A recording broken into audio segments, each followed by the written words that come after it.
अभी जो बच्चे फंसे हैं उनका बहुत बुरा हाल है। अगर एम्बेसी सोच रही है कि वो बॉर्डर तक पहुंच जाएंगे खुद से, तो नहीं पहुंच पाएंगे पूरे बच्चे।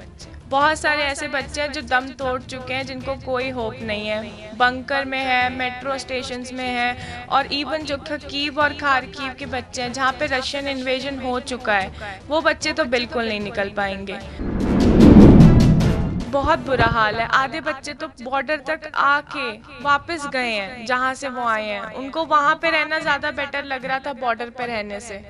उनको लग रहा था कि चलो बम्बार्डमेंट से तो क्या फिर भी बच जाएंगे हम लोग, क्या पता बच जाए, पर ये जो वेदर है, ये जो इतना माइनस टेम्परेचर है, इससे तो नहीं बच पाएंगे, मर जाएंगे।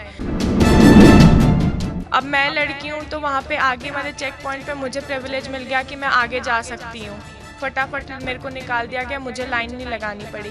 पर जो लड़के हैं, लड़कों का बहुत बुरा हाल है। उनको 5-5 किलोमीटर लंबी लाइन में रखा गया और उनको जल्दी साइन भी नहीं कर रहे लड़कों का कि ये लोग जा सकते हैं। उनको वापस भेज दे रहे हैं। वो वापस लाइन में खड़े होकर वापस आगे आ रहे हैं। आगे जाके फिर से एक और चेक पॉइंट था जहाँ पे हमें पोलैंड के वो पोलैंड का इमिग्रेशन लेना था हमको। तो वहाँ पे भी हमने पूरी रात गुजारी है वहीं पे। और वहाँ पे तो बहुत बुरा ट्रीटमेंट हुआ है आगे वाले में जाके, क्योंकि वहाँ पे लड़के जो थे अफ्रीकन और दूसरी कंट्री के थे, उन्होंने ड्रग्स ले रखे थे और दारू पी रखी थी। तो वो लोग सब लड़कियों के ऊपर गिर रहे थे, सब लड़कियाँ रो रही थी। हम लोग एम्बेसी वालों को कॉल कर रहे थे कि यहाँ से हम निकल ही नहीं सकते, प्लीज़ आके निकाल लो हमें, यहाँ पे बहुत बुरा बिहेवियर हो रहा है। फिर एम्बेसी वालों ने बोला वो अंदर नहीं आ सकते हैं, हमें कैसे तो भी करके अपने आप ही आना पड़ेगा। तो हमने कैसे तो भी करके पुलिस ऑफिसर जो थे उन पे लड़कियों ने बोला कि हमें निकालो यहाँ से, ये लोग बहुत बुरा कर रहे हैं। तो उन्होंने क्या किया, पहले लड़कियों को निकालना स्टार्ट किया। फिर हमें वहाँ से स्टैंप लगवाया हमने, हम उस वाले चेक पॉइंट से निकले। फिर हम आगे 500-600 मीटर चले होंगे तो हमें एम्बेसी वाले लोग मिल गए थे। वो लोग वेट कर रहे थे बाहर स्टूडेंट्स का जो आ रहे थे निकल के। रूस ਅਤੇ ਯੂਕਰੇਨ ਦੇ ਵਿੱਚ ਯੁੱਧ ਲਗਾਤਾਰ ਜਾਰੀ ਹੈ ਤੇ ਕਈ ਦੂਜੇ ਕੰਟਰੀਆਂ ਦੇ ਲੋਕ ਉੱਥੇ ਹੁਣ ਵੀ ਫਸੇ ਹੋਏ ਹਨ। ਹਾਲਾਂਕਿ ਇੰਡੀਅਨ ਗਵਰਨਮੈਂਟ ਦਾਅਵਾ ਕਰ ਰਹੀ ਹੈ ਕਿ ਜੇ ਯੂਕਰੇਨ ਦੇ ਵਿੱਚ ਹੁਣ ਕੋਈ ਵੀ ਇੰਡੀਅਨ ਨਾਗਰਿਕ ਨਹੀਂ ਹੈ ਅਤੇ ਸਟੂਡੈਂਟ ਲਗਾਤਾਰ ਇੰਡੀਆ ਵਾਪਸ ਆ ਰਹੇ ਹਨ। ਲੁਧਿਆਣਾ 'ਚ ਇੱਕ ਸਟੂਡੈਂਟ ਯੂਕਰੇਨ ਤੋਂ ਵਾਪਸ ਆਏ ਹਨ ਬੀਤੀ ਰਾਤ। ਉਹਨਾਂ ਨਾਲ ਗੱਲਬਾਤ ਕਰਦੇ ਹਾਂ ਕਿ ਕਿੰਨਾ ਹਾਲਾਤਾਂ ਵਿੱਚ ਉਹ ਇੱਥੇ ਤੱਕ ਵਾਪਸ ਆਏ ਹਨ, ਕੀ ਕੁਝ ਮੁਸ਼ਕਲਾਂ ਦਾ ਸਾਹਮਣਾ ਕਰਨਾ ਪਿਆ। ਕੀ ਨਾਮ ਹੈ ਜੀ? ਤਨੁਸ਼੍ਰੀ। ਤੁਸੀਂ ਕਿੱਥੇ स्टडी कर रहे सी? किस तरीके ਨਾਲ ਤੁਸੀਂ ਉੱਥੇ ਪਹੁੰਚੇ ਹੋ, ਕੀ ਕੁਝ ਮੁਸ਼ਕਲਾਂ ਦਾ ਸਾਹਮਣਾ करना पिया? मैं टर्नोपिल नेशनल मेडिकल यूनिवर्सिटी में पढ़ रही थी वहाँ पे। और वहाँ से हमने प्राइवेट बस की है जिसके लिए हम बॉर्डर के लिए निकले हैं वहाँ से। पर वो बस ने भी हमको रास्ते में छोड़ दिया था। तो हम लोग कोल्ड क्लाइमेट में चल के आए हैं 50 किलोमीटर बॉर्डर तक। और वहाँ पे भी जाके हमें सोल्जर्स ने रोका है, आगे नहीं जाने दिया है। पूरी रात उन्होंने हमें वहीं पे रोका हुआ है। ना ब्लैंकेट थी हमारे पास, ना शेल्टर था हमारे पास, कुछ नहीं था। तो बच्चों को बहुत मुश्किलें आई हैं। बहुत बच्चे मैंने अपने सामने बीमार होते हुए देखे हैं, ना वहाँ पे मेडिकल ट्रीटमेंट के लिए कुछ था। तो बहुत बुरा हाल है। आधे बच्चे तो बॉर्डर तक आके वापस गए हैं जहाँ से वो आए हैं। उनको वहाँ पे रहना ज़्यादा बेटर लग रहा था बॉर्डर पे रहने से। उनको लग रहा था कि चलो बम्बार्डमेंट से तो क्या फिर भी बच जाएंगे हम लोग, क्या पता बच जाए, पर ये जो वेदर है, ये जो इतना माइनस टेम्परेचर है, इससे तो नहीं बच पाएंगे, मर जाएंगे। तो आधे बच्चे तो मैंने वापस जाते हुए देखे हैं। तो वहाँ पे हमने क्रॉस किया बॉर्डर एंड उसके बाद आगे गए। उसके बाद एक और उन्होंने तो हमें क्रॉस नहीं करने दिया सोल्जर्स ने, पर जब उन्होंने हमें क्रॉस करने दिया तो आगे और भी चेक पॉइंट थे। अब मैं लड़की हूँ तो वहाँ पे आगे वाले चेक पॉइंट पे मुझे प्रिविलेज मिल गया कि मैं आगे जा सकती हूँ। फटाफट मेरे को निकाल दिया गया, मुझे लाइन नहीं लगानी पड़ी। पर जो लड़के हैं, लड़कों का बहुत बुरा हाल है। उनको 5-5 किलोमीटर लंबी लाइन में रखा गया और उनको जल्दी साइन भी नहीं कर रहे लड़कों का कि ये लोग जा सकते हैं। उनको वापस भेज दे रहे हैं। वो वापस लाइन में खड़े होकर वापस आगे आ रहे हैं। और फिर मैं आगे गई वहाँ पे एक जहाँ पे मेरे को एग्ज़िट लेना था यूक्रेन का, उस चेक पॉइंट पे मैं पूरी शाम में थी। मैं खड़ी रही वहाँ पे, मेरे दोस्त थे, हम लोग वहाँ पे थे। वहाँ पे बहुत धक्का मुक्की हो रही थी, बहुत वायलेंस था। फिर क्या कहते हैं, जैसे तैसे करके वो सोल्जर्स ने विमेंस को पहले निकाला तो हम लोग पहले निकल गए, हमारा एग्ज़िट करवाया वहाँ से। और आगे जाके फिर से एक और चेक पॉइंट था जहाँ पे हमें पोलैंड के वो पोलैंड का इमिग्रेशन लेना था हमको। तो वहाँ पे भी हमने पूरी रात गुजारी है वहीं पे। और वहाँ पे तो बहुत बुरा ट्रीटमेंट हुआ है आगे वाले में जाके, क्योंकि वहाँ पे लड़के जो थे अफ्रीकन और दूसरी दूसरी कंट्री के थे, उन्होंने ड्रग्स ले रखे थे और दारू पी रखी थी, तो वो लोग सब लड़कियों के ऊपर गिर रहे थे, सब लड़कियाँ रो रही थी। हम लोग एम्बेसी वालों को कॉल कर रहे थे कि यहाँ से हम निकल ही नहीं सकते, प्लीज़ आके निकाल लो हमें, यहाँ पे बहुत बुरा बिहेवियर हो रहा है। फिर एम्बेसी वालों ने बोला वो अंदर नहीं आ सकते हैं, हमें कैसे तो भी करके अपने आप ही आना पड़ेगा। तो हमने कैसे तो भी करके पुलिस ऑफिसर जो थे उन पे लड़कियों ने बोला कि हमें निकालो यहाँ से, ये लोग बहुत बुरा कर रहे हैं। तो उन्होंने क्या किया, पहले लड़कियों को निकालना स्टार्ट किया, फिर हमें वहाँ से स्टैंप लगवाया हमने, उस वाले चेक पॉइंट से निकले, फिर हम आगे 500-600 मीटर चले होंगे तो हमें एम्बेसी वाले लोग मिल गए थे, वो लोग वेट कर रहे थे बाहर स्टूडेंट्स का जो आ रहे थे निकल के। और फिर वहाँ से वो हमें होटल लेके गए हैं बस में बिठा के, एंड वहाँ पे उन्होंने हमें रखा। वहाँ पे उन्होंने हमें डॉक्टर प्रोवाइड किए थे क्योंकि बच्चे सब बीमार थे, सब बच्चों को ठीक किया, खाना पीना दिया, रहने की जगह दी। फिर उन्होंने हमें कल वाली, जैसे मैं कल वाली फ़्लाइट से आई हूँ इंडिगो से एयरपोर्ट दिल्ली, फिर दिल्ली एयरपोर्ट आके तो सारी गवर्नमेंट्स वाले खड़े थे अपने अपने बच्चों की गवर्नमेंट एवैक्यूएशन के लिए। मेरे दोस्त हैं उनको उनके गांव तक छोड़ के आए हैं, पर जो पंजाब गवर्नमेंट वाले थे उन्होंने मुझे नहीं छोड़ा। उन्होंने बोला कि आप उन्होंने बोला हम बुक कर देते हैं, पैसे आप पे करोगे। तो मैंने बोला मैं खुद ही बुक कर लेती हूँ, खुद ही चली जाती हूँ। तो मैं खुद से बुक करके अपना आ गई अपने घर। बाकी गवर्नमेंट वालों ने फिर भी घर तक भेजा गया है। बाकी अभी जो बच्चे फंसे हैं उनका बहुत बुरा हाल है। अगर एम्बेसी सोच रही है कि वो बॉर्डर तक पहुंच जाएंगे खुद से, तो नहीं पहुंच पाएंगे पूरे बच्चे। बहुत सारे ऐसे बच्चे हैं जो दम तोड़ चुके हैं, जिनको कोई होप नहीं है, बंकर में है, मेट्रो स्टेशंस में है। और इवन जो खकीव और खारकीव के बच्चे हैं जहाँ पे रशियन इन्वेजन हो चुका है, वो बच्चे तो बिल्कुल नहीं निकल पाएंगे। जहाँ पे सेफ़ है अभी इन्वायरमेंट वो बच्चे निकल रहे हैं, बट जो नहीं सेफ़ है वहाँ से बच्चे नहीं निकल सकते। बसेस नहीं मिल रही हैं, बसेस प्रोवाइड नहीं कर रहे हैं, कोई आना नहीं चाहता वो बच्चों को लेके।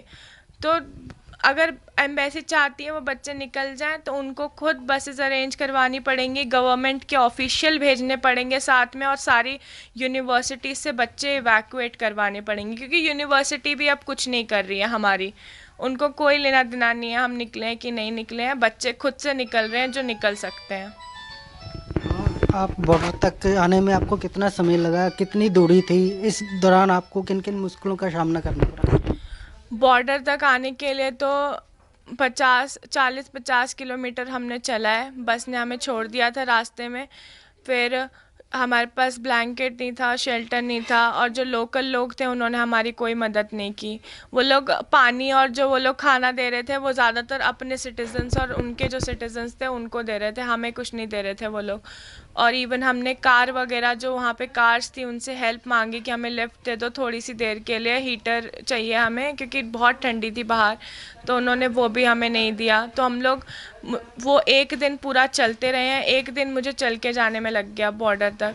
फिर एक रात उन्होंने हमें बॉर्डर पे रखा जहाँ बहुत एग्रेसिव बिहेवियर था सोल्जर का। वो बच्चों को मार रहे थे और गन फायर कर रहे थे एयर में बच्चों को डराने के लिए कि ये लोग शांत होके बैठ जाएं। और जब हम शांत होके बैठ जाते थे तो वो हमको फिर खड़ा कर देते थे। मतलब उन्होंने पूरी रात हमारे साथ यही टॉर्चर का ड्रामा किया है कि हम खड़े हो जाएंगे बैठ जाएंगे, खड़े हो जाएंगे बैठ जाएंगे वहीं पे रोड पे। और वो अपने अपने सोल्जर्स को वो लोग कॉफ़ी दे रहे हैं और चीज़ें दे रहे हैं, और हम लोग बच्चे पानी तक नहीं नसीब हो रहा हमें।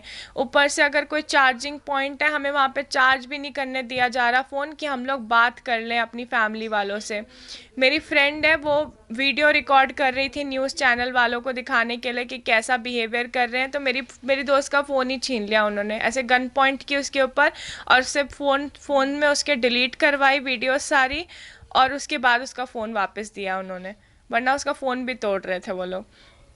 तो स्टूडेंट्स के ऊपर तो बिहेवियर बिल्कुल भी अच्छा नहीं, क्योंकि हम लोग स्टूडेंट्स वहाँ पे पढ़ रहे हैं, हम रेफ्यूजीज़ नहीं है, हमने फ़ीस भरी है वहाँ पे पढ़ने के लिए। तो हमारे साथ ऐसा बिहेवियर करना बिल्कुल जायज़ चीज़ नहीं है, क्योंकि हम वहाँ पे फंसे हुए हैं, क्योंकि हमें हमारी यूनिवर्सिटी ने निकलने ही नहीं दिया। उन्होंने हमें बोला सब कुछ काम है, जिसको जाना है जाओ, जिसको नहीं। अगर वो हमें बोल देते कि काम नहीं है, हमारी कंट्री की सिचुएशंस, जो बच्चे हैं सब निकल जाएं, तो बच्चे क्यों रुके रहते हैं वहाँ पे, अपनी फ़्लाइट्स करते और निकल जाते। ऊपर से जो एयर इंडिया आई है गवर्नमेंट की, पहले जो इवैक्यूएशन के लिए जो उन्होंने बोला वो इवैक्यूएट कर रहे हैं। अगर आप इवैक्यूएट कर रहे हो तो आप एयरलाइन का प्राइस 75,000 रखोगे। कौन सा बच्चा 1 लाख रुपए पे करके यहाँ पे आएगा इंडिया वापस? हम लोग मिडिल क्लास वाले लोग हैं, इतने पैसे नहीं है हमारे पास कि 70,000 फ़्लाइट के करवाएं, फिर वापस जाने के लिए 50,000 की फ़्लाइट करवाएं। तो 1 लाख से ऊपर तो हमारा फ़्लाइट का ही खर्चा आ गया, हम वापस आएंगे ही क्यों फिर? आप जिन रास्ते से बॉर्डर तक पहुंचे हो, क्या उस रास्ते में कहीं बमबारी हो रही थी? नहीं, रास्ते में बमबारी नहीं हो रही थी, रास्ते में कोई बम्बार्डमेंट नहीं था। रास्ते में बस क्लाइमेट ख़राब था, सोल्जर्स जो थे वही बहुत बुरे थे, बम्बार्डमेंट की क्या ही बात है। बम्बार्डमेंट तो नहीं हुई कोई रास्ते में। जिन इलाकों में बमबारी हो रही है, जो वहाँ के स्टूडेंट के लिए क्या पॉसिबल है बॉर्डर तक आना? जैसे सरकार बार बार एडवाइजरी जारी कर रही है, वे बच्चे बॉर्डर तक पहुँच जाए, हम उन्हें ले आएंगे। नहीं, बिल्कुल पॉसिबल नहीं है। जहाँ पे बम्बार्डमेंट हो रही है वहाँ से बच्चे पहुँच ही नहीं सकते, क्योंकि मेरी सिटी में बम्बार्डमेंट नहीं हुई थी, फिर भी मुझे बस नहीं मिल रही थी पहुँचने के लिए। जबकि मेरी सिटी पोलैंड के बॉर्डर से बहुत पास है, फिर भी मुझे एक बस नहीं मिल रही थी वहाँ तक पहुँचने के लिए। तो खार्किव और कीव तो कितना दूर है, 600-700 किलोमीटर दूर है, वो लोग कैसे पहुँच जाएंगे? पहुँच ही नहीं सकते। उनको अगर निकालना है उन बच्चों को, तो उनको खुद ही कुछ करना पड़ेगा, एम्बेसी वालों को बसेस भेजनी पड़ेंगी, क्योंकि बसेस अवेलेबल नहीं हो रही हैं, तो बच्चे नहीं पहुंच पाएंगे वहाँ के, क्योंकि वो लोग मेट्रो स्टेशन में फंसे हुए हैं, बंकर्स में फंसे हुए हैं, तो उनके लिए निकलना बिल्कुल पॉसिबल नहीं है। ऊपर से वहाँ के सिटीजन्स बस भी नहीं प्रोवाइड करते हैं, वो लोग खुद तो आ जाते हैं, पर बच्चे नहीं आ पा रहे हैं, इंडियन वाले। जिन हालातों में आप भारत तक पहुँचे हो, हम कह सकते हैं वे आपको दूसरी ज़िंदगी मिली है? बिल्कुल। मैं तो उस टाइम पे ऐसा होप खो दिया था कि मुझे लग रहा था या तो मैं अगर बम्बार्डमेंट से नहीं मरी तो ये वेदर से मर जाऊंगी, और उससे नहीं मरी तो ये सोल्जर्स ही मार देंगे, या फिर कुछ तो हो जाएगा कि मैं मर जाऊंगी। ऊपर से ऐसी मतलब न्यूज़ आ रही थी कि लड़कियों के साथ बिहेवियर बहुत ख़राब हो रहा है, आगे क्रॉस नहीं करने दे रहे हैं, वीज़ा स्टैंप नहीं लग रहा है, तो हम लोग घबरा इतना रहे थे कि हमें लग रहा था अब तो हम मर ही जाएंगे, अब नहीं बचेंगे। अभी कितने स्टूडेंट वहाँ और होंगे, और सरकार से आप क्या अपील करना चाहते हो? वहाँ पे स्टूडेंट्स अभी बहुत फंसे हुए हैं, बहुत, क्योंकि अगर मैं हमारे वाले दिन 1 मार्च को पोलैंड से 500 बच्चे वापस आए हैं। अभी अगर 500 ही बच्चे वापस आए हैं 20,000 में से, तो बच्चे बहुत ज़्यादा हैं।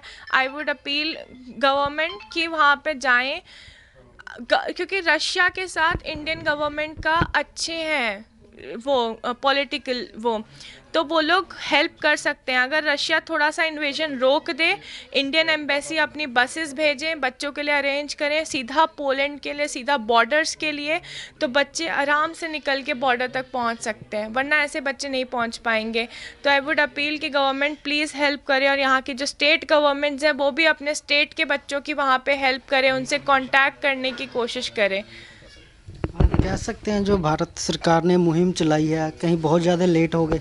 हाँ, बहुत ज़्यादा लेट हो गया, क्योंकि ये मुहिम कब चली है, जब बम्बार्डमेंट होने स्टार्ट हो गए, बच्चे फंस गए, तब ये मुहिम स्टार्ट हुई। जब पता था उनको कि वॉर होने वाली है, बहुत ज़्यादा फ्रेजाइल था कि रशिया आर्मी खड़ी हुई है बॉर्डर पे, तो इतना लेट क्यों किया बच्चों को निकालने के लिए? उन्होंने वेट किया है कि जब ब्लास्ट होने स्टार्ट हो जाएंगे तब हम बच्चों को निकालेंगे। तो बच्चे तो सोल्जर नहीं होते ना, फौजी तो नहीं है हम लोग, हम कितना ही जी लेंगे। तो बहुत लेट कर दिया इंडियन गवर्नमेंट ने, थोड़ा फास्ट एक्शन होना चाहिए था उनका। क्या लगता है जो यूक्रेन में जो बातें निकल के सामने आ रही है, जो यूक्रेन की जो आर्मी है, जो इंडियन स्टूडेंट को बंधक भी बनाया गया वहाँ पे कुछ? वो इसका मुझे कोई वो नहीं है, क्योंकि मेरे जान पहचान में तो अभी तक कोई ऐसा है नहीं जिसको रशियन उन्होंने बंदी बना के रखा हो। बट ऐसा न्यूज़ आ रहा है, बट मेरे को कंफर्म्ड ये नहीं पता है, क्योंकि मेरे जो फ्रेंड्स हैं वो लोग तो सेफली बॉर्डर तक पहुंच चुके हैं। तो मुझे ये न्यूज़ का कुछ कंफर्मेशन नहीं है कि वो लोग कर रहे हैं ऐसा कि नहीं कर रहे हैं। बट डेथ हुई है बच्चों की, और वो सच्चा है कि डेथ हुई है 2 बच्चों की वहाँ पे। अगर हालात सामान्य होते हैं तो क्या आप दोबारा वहाँ जाना चाहोगे? दोबारा ये जाने आने का तो क्वेश्चन, क्योंकि हमने पैसे दे चुके हैं। मैं 3rd ईयर में हो गई हूँ MBBS के। अगर मैं वापस नहीं जाऊँगी तो मेरा क्या फ्यूचर बचेगा? और हम तो डॉक्टर बनने के लिए गए हैं, तो मैं फ्यूचर ही नहीं बचेगा तो क्या करूँगी? इंडिया में रह के, ज़िंदा रह के भी क्या ही कर लूँगी? तो वापस तो जाना ही पड़ेगा हमको, चाहे जैसा भी हो। और ऑनलाइन पढ़ाई तो हो ही नहीं सकती MBBS की, तो वापस तो जाना पड़ेगा। ऊपर से इतने पैसे लग चुके हैं, पूरा फ्यूचर उसी के ऊपर है, तो वापस तो अभी जाना ही पड़ेगा हमको। देखते हैं कब जाते हैं। सरकार कह रही है कि वो जो मेडिकल के स्टूडेंट हैं उनके लिए यहीं पे प्रबंध किया जाएगा, क्या लगता है? जब तक प्रबंध ना हो जाए तब तक यकीन करने वाली तो कोई बात नहीं है, क्योंकि इंडियन गवर्नमेंट बोलती तो बहुत कुछ है पर होता बहुत कम चीज़ें हैं। अगर वो प्रबंध कर सकते थे इतना, तो वो पहले ही कर देते। बच्चों को जाने की ज़रूरत नहीं पड़ती फ़ॉरेन पढ़ने के लिए, अगर वो यहीं पे प्रबंध कर देते। क्योंकि प्राइवेट यूनिवर्सिटीज़ का इतना ज़्यादा फ़ीस है, 80 लाख फ़ीस है यहाँ पे। कौन सा मिडिल क्लास आदमी अपने बच्चों को पढ़ा लेगा यहाँ पे 80 लाख फ़ीस दे के? तो अगर प्रबंध कर दें तो बहुत अच्छी बात है, पर जब तक प्रबंध नहीं होता तब तक तो कोई बिलीव नहीं है मुझे कि कुछ होने वाला है यहाँ पे। ਸੋ ਤੁਸੀਂ ਵੇਖਿਆ ਯੂਕਰੇਨ ਤੇ ਬੀਤੇ ਦਿਨ ਹੀ ਵਾਪਸ ਆਏ ਨੇ ਤਨੁਸ਼ਰੀ ਮੈਡੀਕਲ ਦੇ ਸਟੂਡੈਂਟ ਨੇ, ਜਿਨ੍ਹਾਂ ਨੇ ਉੱਥੇ ਦੇ ਹਾਲਾਤ ਬਾਰੇ ਦੱਸਿਆ ਅਤੇ ਉਹਨਾਂ ਨੇ ਭਾਰਤ ਸਰਕਾਰ ਤੋਂ ਅਪੀਲ ਕੀਤੀ ਹੈ ਕਿ ਹੁਣ ਵੀ ਉੱਥੇ ਬਹੁਤ ਸਾਰੇ ਸਟੂਡੈਂਟ ਫਸੇ ਹੋਏ ਹਨ, ਜਿਨ੍ਹਾਂ ਨੂੰ ਪ੍ਰਮੁੱਖਤਾ ਦੇ ਆਧਾਰ ਤੇ ਉੱਥੋਂ ਬਾਹਰ ਕੱਢਣ ਦੀ ਲੋੜ ਹੈ। ਰੁਪੇਸ਼ ਕੁਮਾਰ, ਅਜੀਤ ਵੈਬ TV, ਲੁਧਿਆਣਾ। ਦੇਸ਼ ਦੁਨੀਆ ਦੀਆਂ ਤਾਜ਼ਾ ਖਬਰਾਂ ਦੇ ਲਈ ਹੁਣੇ ਪਲੇ ਸਟੋਰ ਤੋਂ ਡਾਊਨਲੋਡ ਕਰੋ ਪੰਜਾਬ ਦੀ ਆਵਾਜ਼ ਅਜੀਤ ਨਿਊਜ਼ ਐਪ। ਹੁਣ ਤੁਹਾਡਾ ਆਪਣਾ ਅਜੀਤ ਹਰ ਸੋਸ਼ਲ ਮੀਡੀਆ ਪਲੇਟਫਾਰਮ ਦੇ ਉੱਤੇ ਉਪਲਬਧ ਹੈ। ਫੇਸਬੁੱਕ ਦੇ ਉੱਤੇ ਹੁਣੇ ਲਾਈਕ ਤੇ ਫੋਲੋ ਕਰੋ ਅਜੀਤ ਦਾ ਅਫੀਸ਼ੀਅਲ ਪੇਜ ਡੇਲੀ ਅਜੀਤ, ਤੇ ਹਾਂ ਨਾਲ ਹੀ ਦੋਸਤਾਂ ਨੂੰ ਪੇਜ ਲਾਈਕ ਕਰਨ ਦੇ ਲਈ ਇਨਵਾਈਟ ਕਰਨਾ ਨਾ ਭੁੱਲਣਾ। ਇੰਨਾ ਹੀ ਨਹੀਂ, ਹਿੰਦੀ ਦੇ ਵਿੱਚ ਖਬਰਾਂ ਵਾਸਤੇ ਲਾਈਕ ਤੇ ਫੋਲੋ ਕਰੋ ਸਾਡਾ ਫੇਸਬੁੱਕ ਪੇਜ ਅਜੀਤ ਸਮਾਚਾਰ ਹਿੰਦੀ। YouTube ਦੇ ਉੱਤੇ ਵੀਡੀਓ ਖਬਰਾਂ ਦੇਖਣ ਦੇ ਲਈ ਹੁਣੇ ਸਬਸਕ੍ਰਾਈਬ ਕਰੋ ਅਜੀਤ ਦਾ official YouTube channel Ajit web TV। ਤੁਹਾਡਾ ਆਪਣਾ ਅਜੀਤ ਹੁਣ ਟਵਿੱਟਰ ਤੇ ਇੰਸਟਾਗ੍ਰਾਮ ਦੇ ਉੱਤੇ ਵੀ ਉਪਲਬਧ ਹੈ। ਟਵਿੱਟਰ ਦੇ ਉੱਤੇ ਖਬਰਾਂ ਦੇ ਲਈ ਫੋਲੋ ਕਰੋ ਡੇਲੀ ਅਜੀਤ, ਤੇ ਇੰਸਟਾਗ੍ਰਾਮ ਦੇ ਉੱਤੇ ਖਬਰਾਂ ਦੇ ਨਾਲ ਵੀਡੀਓ ਦੇਖਣ ਦੇ ਲਈ ਫੋਲੋ ਕਰੋ ਬਲੂ ਟਿਕ ਵਾਲਾ ਸਾਡਾ ਅਫੀਸ਼ੀਅਲ ਚੈਨਲ ਡੇਲੀ ਅਜੀਤ। ਇੰਨਾ ਹੀ ਨਹੀਂ, ਅਜੀਤ ਦੇ ਵੀਡੀਓ ਹੁਣ ਤੁਸੀਂ Apple TV ਦੇ ਉੱਤੇ ਵੀ ਵੇਖ ਸਕਦੇ ਹੋ, ਤੇ ਨਾਲ ਹੀ ਅਜੀਤ ਅਖਬਾਰ ਦਾ ਡਿਜੀਟਲ ਐਡੀਸ਼ਨ ਪੜ੍ਹਨ ਦੇ ਲਈ ਡਾਊਨਲੋਡ ਕਰੋ ਅਜੀਤ ਈ-ਪੇਪਰ ਐਪ। ਤੁਹਾਡਾ ਆਪਣਾ ਭਰੋਸੇਯੋਗ ਚੈਨਲ, ਤੁਹਾਡੀ ਆਪਣੀ ਆਵਾਜ਼, ਪੰਜਾਬ ਦੀ ਆਵਾਜ਼ ਅਜੀਤ।